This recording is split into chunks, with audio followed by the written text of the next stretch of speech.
नमस्ते। आज वो प्रोडक्ट समझेंगे जो रिटेल इन्वेस्टर्स सबसे ज्यादा खरीदते हैं। डीमैट में सिप डालने वाले और एलआरएस से यूएस खरीदने वाले दोनों के लिए ये लेक्चर काम आता है।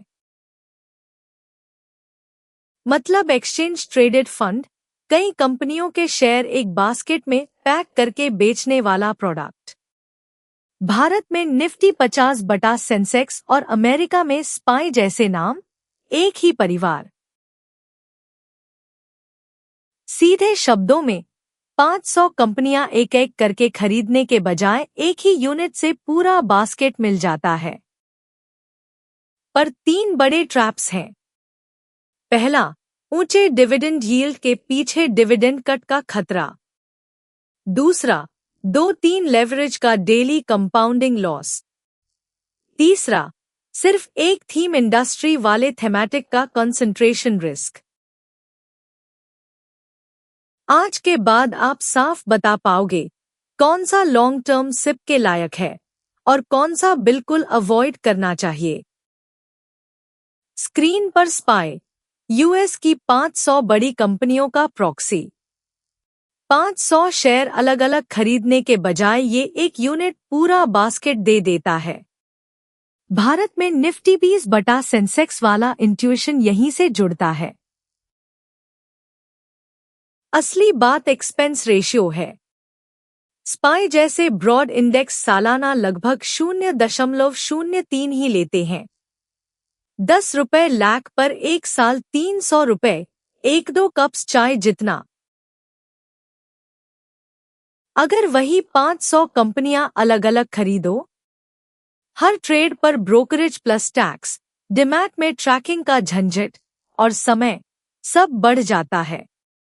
ओवरसीज एलआरएस टिकट पर भी स्प्रेड और करेंसी कॉस्ट अलग से बैठते हैं। इसलिए इंडेक्स बिगिनर पोर्टफोलियो शुरू करने का सबसे साफ रास्ता है सिंपल, सस्ता और पावरफुल। सिप से हर महीने डालना भारत में भी, यूएस स्लीव में भी एक ही डिसिप्लिन है।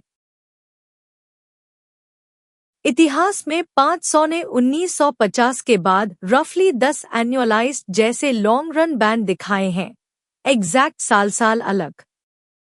चार्ट पर खुद वो लॉन्ग टर्म ट्रेंड देखो। निफ्टी 50 का अपना अलग साइकिल है, दोनों को मिलाकर मत पढ़ो।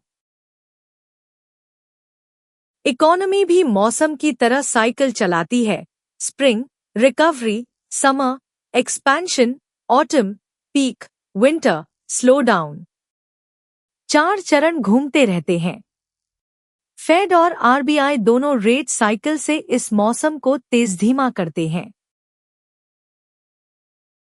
हर चरण में मजबूत सेक्टर बदलता है। रिकवरी में फाइनेंशियल्स, बूम में टेक, स्लोडाउन में कंज्यूमर स्टैपल्स अक्सर बेहतर दिखते हैं, हमेशा नहीं, रिलेटिव स्ट्रेंथ से जांचो। स्क्रीन पर XLF, US financials, insurance, real estate वाला सेक्टर। रेट बढ़े या क्रेडिट साइकिल अच्छा हो तो ये अक्सर मजबूत रहता है। भारत में बैंक हैवी निफ्टी बैंक वाला इंट्यूशन यूएस कजिन समझो। इन्वेस्ट करते समय सेक्टर्स की रिलेटिव स्ट्रेंथ देखो। पूरा बाजार, स्पाई बनाम टेक स्लीव, क्यू जैसा साइड बाय साइड मिलाओ।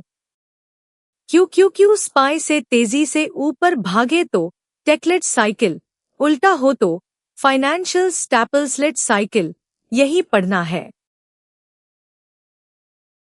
चार्ट पर खुद हर सेक्टर का रिटर्न तुलना करो। अभी कौन सा सेक्टर लीड कर रहा है, यही शॉर्ट टू मीडियम एज का हिस्सा बनता है। स्टॉक टिप नहीं, प्रोसेस। स्क्रीन पर एनवीडीए, एआई सेमीकंडक्टर का पोस्टर चाइल्ड। थेमैटिक ऐसे ही कुछ चुने हुए इंडस्ट्री नामों का बास्केट होता है, एक थीम, कम डाइवर्सिफिकेशन। 2023 से 2024 के एआई बूम में कुछ ऐसे 100 प्लस भी चले। चार्ट पर चमकदार लगता है, चाय की दुकान अचानक वायरल हो जाने जैसा। ट्रैप ये है, उसी अवधि में ब्रॉड 550 जैसे बैंड में चला, पर एआई थीम के अंदर कई शार्प ड्रॉडाउन भी आए। वॉलेटिलिटी लगभग 3 जैसा महसूस हो सकता है। क्यों? थीम हाइप बदलते ही पैसा उसी इंडस्ट्री से तेजी से निकल जाता है।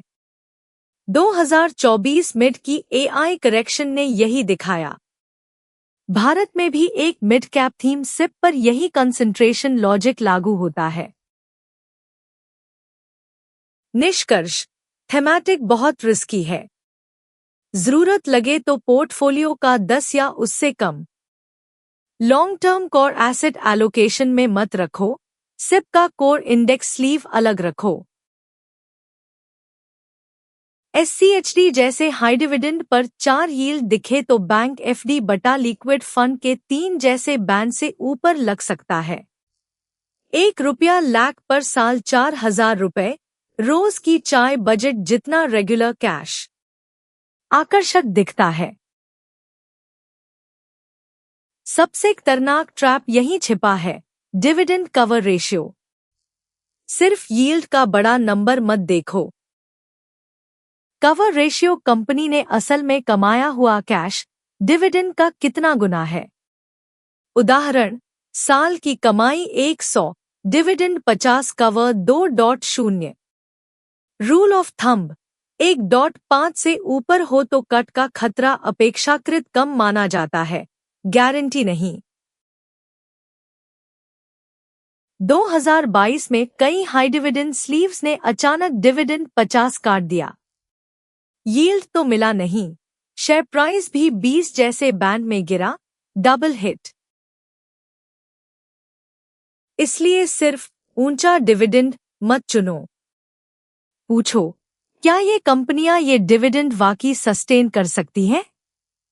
इंडिया डीमैट में भी हाई डिविडेंड नेम्स और यूएस एससीएचडी स्लीव एक ही जांच।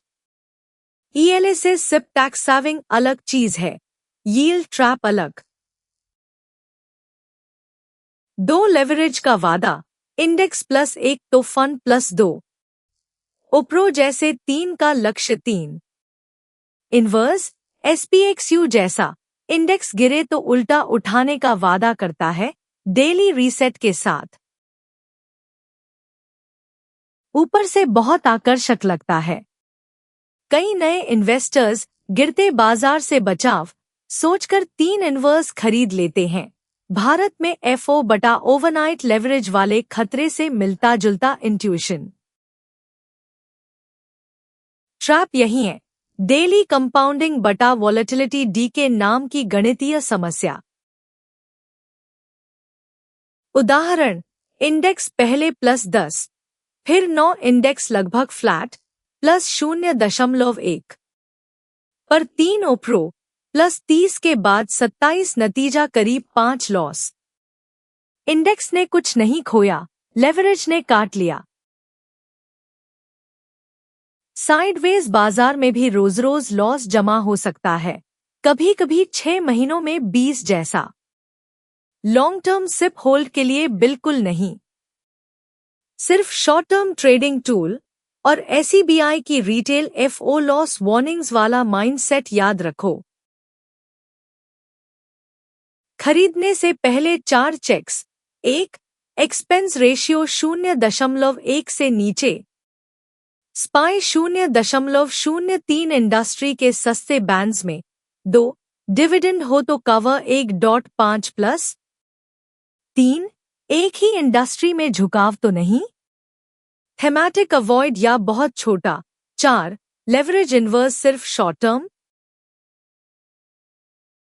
बिगिनर हो तो ब्रॉड इंडेक्स, स्पाई, क्यूक्यूक्यू जैसे यूएस स्लीव, या भारत में निफ्टी 50 बटा सेंसेक्स पर नियमित सिप।